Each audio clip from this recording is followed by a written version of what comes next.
예수님은 사마리아 여인과 대화를 하시면서 마르지 않는 물을 주실 수 있는 구원자가 예수님 본인 자신임을 알려주셨습니다. 그리고 이제 이 사마리아 여인과 대화가 어느 정도 맞춰지는 순간 음식을 구하러 갔던 제자들이 돌아왔습니다. 음식을 구하고 온 제자들이 볼 때에 예수님이 사마리아 여인과 대화하고 있는 이 장면은 굉장히 좀 어떻게 보면 받아들이기 어려운 그런 장면이었습니다. 그 당시 유대인들 남성들, 특별히 선생님, 랍비라고 불리우던 사람들이 사마리아 여인과 대화를 하는 것은 금지된 행동이었기 때문입니다. 지금 자신들이 선생이라고 믿고 따르고 있는 예수님이 사마리아 여인과 대화하고 있는 이 상황, 굉장히 이상하고 어색하고 뭔가 지금까지 생각하지 못했던, 받아들이기 어려운 그런 상황이었습니다. 그러나 그럼에도 불구하고 제자들 마음속은 분명히 이상하다고 생각했다고 말하고 있습니다. 그런데 마음속으로만 이상했다고 생각했을 뿐 왜 예수님이 이 사마리아 여인과 대답하고 있는지 항의하거나 입으로 표현하는 사람은 없었습니다. 그렇게 제자들이 음식을 구해오자 여인은 예수님을 떠났고 제자들은 예수님께 자신들이 구해온 음식을 드시라고 권하고 있습니다. 그러자 예수님은 음식을 권하는 제자들에게 이렇게 대답을 해주십니다. 우리 34절 함께 읽어보겠습니다. 시작. 예수께서 이르시되 나의 양식은 나를 보내신 이의 뜻을 행하며 그의 일을 온전히 이루는 이것이니라. 예수님은 제자들에게 내가 먹을 양식은 하나님의 뜻을 행하는 것이라고 말씀을 해주고 계십니다.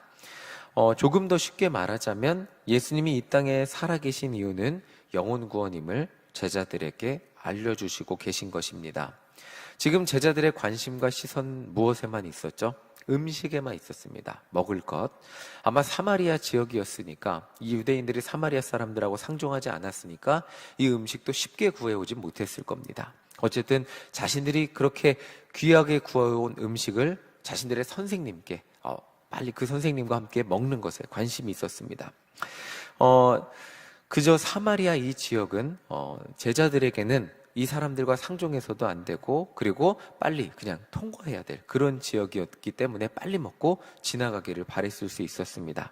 그런데 예수님은 다르게 말씀하십니다. 우리 35절 함께 읽어보겠습니다. 시작. 너희는 넉 달이 지나야 추수할 때가 이르겠다 하지 아니하느냐. 그러나 나는 너희에게 이르노니 너희 눈을 들어 밭을 보라. 희어져 추수하게 되었도다. 제자들이 인간적인 시선으로 눈으로 볼 때 갑자기 예수님이 뚱딴지같이 추수를 얘기하거든요. 식사 자리에서. 너희들이 볼 때 추수할 시간, 인간적인 눈으로 볼 때 4개월이라는 시간이 더 있어야 이 모든 작물들을 추수의 시기가 돌아오는데, 근데 예수님이 보시기에 갑자기 제자들에게 추수에 대해 말씀하시고 내가 보기에는 지금 이 시기가 추수할 시기라고 말씀하시고 계신 것입니다. 요한복음에서는 의도적으로 인간의 시선과 하나님의 시선을 교차로 설명해주고 있습니다. 니고데모의 만남에서도 그랬고 사마리아 여인과의 대화에서도 그렇고 지금 제자들과의 대화에서도 그렇습니다. 어떤 이런 인간의 시선과 하나님의 시선을 교차로 설명할 때는 분명히 뭔가 알려주시기 위함이죠. 인간적인 시선으로 볼 때 추수는 4개월이 남았지만 예수님의 관점에서 볼 때 추수는 지금 이 시간에 이루어지는 영적 구원의 행위였습니다. 자, 그 추수가 무엇인지 요한복음은 계속해서 설명해주고 있습니다. 우리 39절 함께 읽어보겠습니다. 시작. 여자의 말이 내가 행한 모든 것을 그가 내게 말하였다 증언하므로 그 동네 중에 많은 사마리아인이 예수를 믿는지라. 예수님을 만난 사마리아 여인이 그냥 예수님과 헤어져서 그냥 자기 집으로 가지 않았죠. 물동이를 버려두고 자기 동네로 돌아가서 자기가 구원자를 만났다고 동네방네 알리기 시작했습니다. 사마리아 여인, 그냥 사마리아 사람이 아닌 사마리아 여자였습니다. 그리고 이 여자는 그냥 여자가 아니었죠. 여자 중에서도 남편이 여러 번 바뀌었던 그런 여자였습니다. 자료를 찾아보면 학자들에 따라서 이 여인이 비참했던 여인이다. 아니면 그냥 계대 결혼에 의해서, 그러니까 남편이 죽으면 그 집안을 잇기 위해서 새로운 남편을 만나고, 이런 계대 결혼에 의해서 남편이 5번 바뀌었던 그런 여인이다. 이 여인의 상황에 대해서 여러 가지 설명을 하지만 결론적으로 남편이 5번이나 바뀌었다는 것은 결국에는 이 여인이 의지할 곳 없었던 사람이란, 약자 중에 약자, 과부 중에 과부, 어떤 그런 여인 중에 가장 힘없는 여인이었던 것을 말하고 있습니다.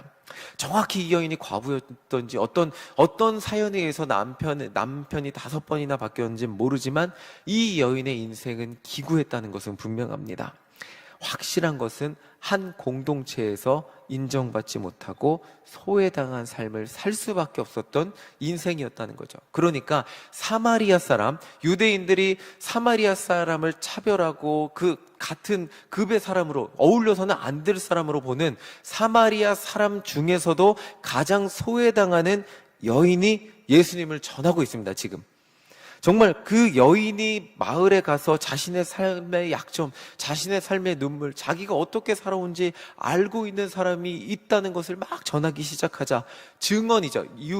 요한복음에서는 증언이라고 표현합니다. 자신의 모든 삶의 그것들을 알고 계시는 그분을 만났다고 증언을 하자 사람들이 그 증언 때문에 예수님을 믿기 시작합니다. 39절을 보면 증언함으로 그 동네 많은 사마리아 사람들이 예수를 믿는다고 고백하고 있습니다. 정말 내가 지금까지 살아온 모든 것, 내가 지금까지 사람들에게 숨기고 있다. 어차피 사람들이 동네 사람들이니까 다 알 거지만 내가 그 사람들의 시선은 그냥 이렇게 숨기고 싶었던 그 모든 것들, 내 삶의 약점들, 내 삶의 약점들을 알고 있는 사람이 나타났어요 라고 동네방네 정말 내 모든 것을 알고 있는 분이 나를 만나주셨어요 라고 정말 사람들에게 이야기했을 때, 그 여인의 정말 숨기고 싶었던 약점까지도 알고 계시는 분이라고 사람들에게 말했을 때 그 증언이 얼마나 효과적이었는지 말해주고 있습니다. 그 증언을 들은 사람들이 예수님 앞에 나와서 예수님을 믿게 되었기 때문입니다. 제자들이 볼 때는 상종에서는 안 될 사람들이 사마리아 사람도 있고, 상종에서는 안 될 사람 중에 사람이 사마리아 여인이었는데, 예수님이 볼 때는 한 명의 익은 곡식이었습니다. 제자들이 볼 때는 그녀를 따라온 모든 사람들 역시 상종에서는 안 될 사마리아 사람들이었는데, 예수님이 볼 때는 추수가 필요한 일꾼 영혼들이었습니다. 심지어 사마리아 사람들은 유대인인 예수님께, 너무나 놀라운 일이죠, 그들과 함께 더 있어달라고 요청을 하고 있습니다. 우리 40절 함께 읽어보겠습니다. 40절입니다. 시작. 사마리아인들이 예수께 와서 자기들과 함께 유하시기를 청하니 거기서 이틀을 유하시매. 정말 같이 있어서는 안 될, 그리고 같이 있을 걸 기대하지도 않을 그런 사람들이었는데, 사마리아 사람들은 여인의 증언 때문에 예수님께 나오고 예수님을 만나자 예수님과 함께 더 있고 싶어졌습니다. 그래서 예수님을 붙잡은 거죠. 예수님, 우리가 함께, 유대인인 예수님께 우리가 함께 더 있어달라고 요청을 했습니다. 그리고 예수님은 그들과 이틀이라는 시간을 함께 더 계셔주셨습니다. 그리고 그 결과입니다. 41절 함께 읽겠습니다. 41절입니다. 시작. 예수의 말씀으로 말미암아 믿는 자가 더욱 많아졌다고 말하고 있습니다. 예수님이 사마리아 사람들과 함께 하시면서 그들에게 천국 복음을 전파하시자 유대인들이 볼 때는 구원받을 가능성이 없고, 그냥 그 사람들은 하나님의 복음이 들어갈 수 없다고 여겨졌던 그 사람들이 천국 복음을 받아들이는 놀라운 일들이 일어나게 되었습니다. 유대인들이 보기에 정말 사마리아 사람들은 어땠을까요? 그냥 그 사람들이 볼 때는 추수할 필요도 없는 잡초와도 같은, 그러니까 자신들은 알고 기었겠죠. 자신들은 천국에 들어갈 뭔가 굉장히 좋은 곡식이었겠죠. 근데 사마리아 사람들은 정말 저 잡초와도 같은 사람들이었을 겁니다. 특별히 사마리아 여인과 같은 삶을 살았던 사람은 하나님의 구원의 은혜, 구원의 잔치자리에 초대받을 수 없는 그런 비천한 인생일 뿐이었을 겁니다. 그런데 예수님의 시선은 달랐죠. 그 가장 비천하고 비천한 여인을 시작으로 사마리아의 한 마을을 추수하기 시작하셨습니다. 놀라운 일이죠. 가장 값어치 없는 인생을 들어쓰셔서 사마리아 한 마을을 추수하셨습니다. 그리고 이제 예수님께 천국 복음을 듣고 믿게 된 사마리아 사람들이 자신들의 입으로 이렇게 고백을 합니다. 42절 함께 읽어보겠습니다. 42절입니다. 시작. 그 여자에게 말하되 이제 우리가 믿는 것은 내 말로 인함이 아니니 이는 우리가 친히 듣고 그가 참으로 세상의 구주인 줄 알미라 하였더라. 사마리아 사람들은 이렇게 처음에는 여인에게 당신의 말 때문에 예수님을 믿게 되었지만 이제 직접 만나서 예수님의 말씀을 들으니까 그분이 참으로 세상의 구주인 줄 알았다고 고백하고 있습니다. 이 놀라운 고백입니다. 정말 하나님의 구원의 가능성, 유대인들이 볼 때는 사마리아 사람들은 하나님의 구원의 가능성이 단 1%도 없던 사람들인데 예수님은 그 지역에 가장 구원의 가능성이 없는 여인을, 남편이 5번이나 바뀌었던 그 여인을 구원하시고, 그리고 그 여인을 통하여 사마리아 마을을 구원하신 정말 놀라운 고백. 이게 기적이라면 정말 이거는 기적 중의 기적이라고 말하고 있는 것입니다. 사마리아 여인과 사마리아 지역의 구원의 이야기, 이 이야기, 한 여인이 구원받는 이야기, 동시에 사마리아 사람들이 구원받는 이 놀라운 기적 중의 이 기적의 이야기는 정말 그 마을이 구원받는 기적의 이야기이기도 하지만 제자들에게 구원의 지경이 어디까지인지, 그들이 살아가는 이유가 무엇인지, 그들이 세상의 영혼들을 어떤 시선으로 바라보아야 하는지 알려주는 말씀이기도 합니다. 이런 기적을 눈으로 보여주시면서 예수님은 제자들을 지금 가르치시고 계신 거예요. 예수님은 사마리아 사람들에게 천국 복음을 전하시면서 제자들에게 정말 그 하나님의 시선이 무엇인지 알려주시고 계십니다. 우리 조금 앞으로 가서 38절 함께 읽어보겠습니다. 38절입니다. 시작. 내가 너희로 노력하지 아니한 것을 거두러 보내었노니 다른 사람들은 노력하였고 너희는 그들이 노력한 것에 참여하였느니라. 예수님은 제자들에게 사마리아 사람들을 어떤 시선으로 바라보아야 하는지 알려주시면서 그들의 사명이 무엇인지 알려주셨어요. 사마리아 사람들은 너희들이 지금 이전까지 보았던 단순히 잡초 같은 사람들이 아니라, 하나님의 구원의 가능성이 없는 사람들이 아니라 하나님이 이 땅에 심어 놓으신 소중한 영혼들이고, 그리고 그것들을 추수할 일꾼들은 다른 사람들이 아닌 제자들, 너희들임을 제자들에게 명확하게 알려주셨어요. 예수님이 제자들을 데리고 굳이 사마리아에 가셔서 사마리아의 영혼들을 구원하는 것을 제자들에게 보여주신 이유는 바로 이것임을, 이 이유 때문임을 오늘 말씀은 우리에게 알려주시고 계세요. 예수님이 오늘 이 땅에 살아계신 이유는 이 사마리아 지역, 그리고 온 땅의 영혼을 구원하시기 위함 때문이고, 제자들이 살아있는 이유도 역시 영혼 구원 때문이라는 것을 알려주시고 계신 거예요. 그래서 예수님은 제자들에게 이런 기쁨에 초대하고 계신 거예요. 36절 함께 읽어보겠습니다. 36절입니다. 시작. 거두는 자가 이미 삭도 받고 영생에 이르는 열매를 모으나니 이는 뿌리는 자와 거두는 자가 함께 즐거워하게 하려 함이라. 예수님은 제자들에게 추수의 기쁨을 함께 나눌 수 있도록, 뿌리는 자가 따로 있고 너희들은 추수할 사람들인데 그 추수의 기쁨이 얼마나 큰지 아니? 추수의 기쁨의 자리에 너희를 초대한다고 말씀해 주시고 계십니다.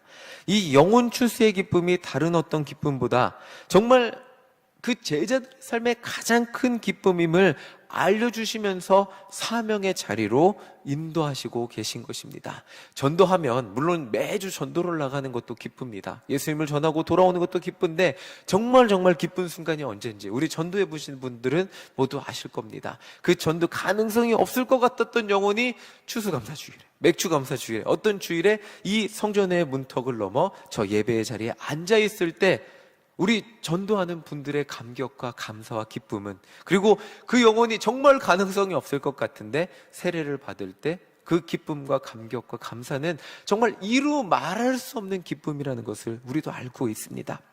예수님은 그 기쁨을 제자들에게 알려주시고 계십니다. 오늘 말씀을 정리하며 전도에 대해서, 우리의 사명에 대해서 다시 한번 이 말씀을 통해 생각해 보게 됩니다. 우리가 살아가는 이유는 무엇일까요? 하나님이 우리에게 생명을 주신 이유는 무엇일까요? 우리 인생의 가장 큰 진정한 기쁨은 무엇일까요? 남편이 5번이나 바뀌면서 인생의 행복을 찾지 못했던 여인이 행복했던 순간은 언제일까요? 바로 구원자를 만나서 동네 사람들에게 내가 구원자를 만났어요 라고 알려준 순간이 아니었어요. 인생의 행복을 찾지 못했던 그 여인이 내가 구원자를 만났어요 라고 외쳤던 그 순간이 인생의 행복을 다시 찾은 순간은 아니었을까요? 자신을 통해 정말 자신을 지금까지 알게 모르게 그 무시했던 동네 사람들에게 자기 자신을 통해 자기 자신이 그 구원자를 전하고 자기 자신을 통해 구원자를 만나는 모습을 보며 자신이 살아있는 이유와 인생의 가치를 다시 한번 발견할 수 있지 않았을까요? 예수님은 오늘 저와 우리 모두에게 세상을 어떤 시선으로 바라보아야 하는지, 우리 인생의 가장 큰 기쁨은 어디에 있는지, 우리가 살아가는 이유는 무엇인지, 우리가 할 일은, 우리 인생의 가장 큰 기쁨과 은혜와 그리고 우리가 할 일은 무엇인지에 대해 오늘 말씀을 통해 알려주시고 계십니다. 우리가 할 일은 구원자를, 우리의 삶을 통해 구원자를 증언하는 일이고, 우리의 기쁨은 우리 인생의 가장 큰 기쁨은 영혼 추수의 기쁨이고, 그리고 우리가 세상 사람을 바라보는 시각은 세상의 모든 사람들은 추수가 필요한 영혼들임을 오늘 말씀을 통해 예수님은 우리에게도 말씀해 주시고 계십니다. 정말 가장 값어치 없는 그 인생, 가장 구원받을 가능성이 낮다고 여겨졌던 그 기구한 인생, 예수님은 그 인생에게 마르지 않는 물을 주시고 그 마르지 않는 구원의 은혜를 가지고 인생의 가장 큰 기쁨을 누리게 해주셨습니다. 살아계신 구원자를 증언하는, 그리고 자기를 통해 정말 수많은 동네 사람들이 예수님을 알게, 그 전까지는 이 여인의 말이 그 동네 사람들에게 들려지지 않았을 겁니다. 그런데 구원자를 증언했을 때 동네 사람들 귀에 들려지고, 그 여인의 말이 얼마나 영향력이 있게 되었냐면 동네 사람들이 그 여인의 말 때문에 예수님을 믿게 되었다고 고백하고 있잖아요.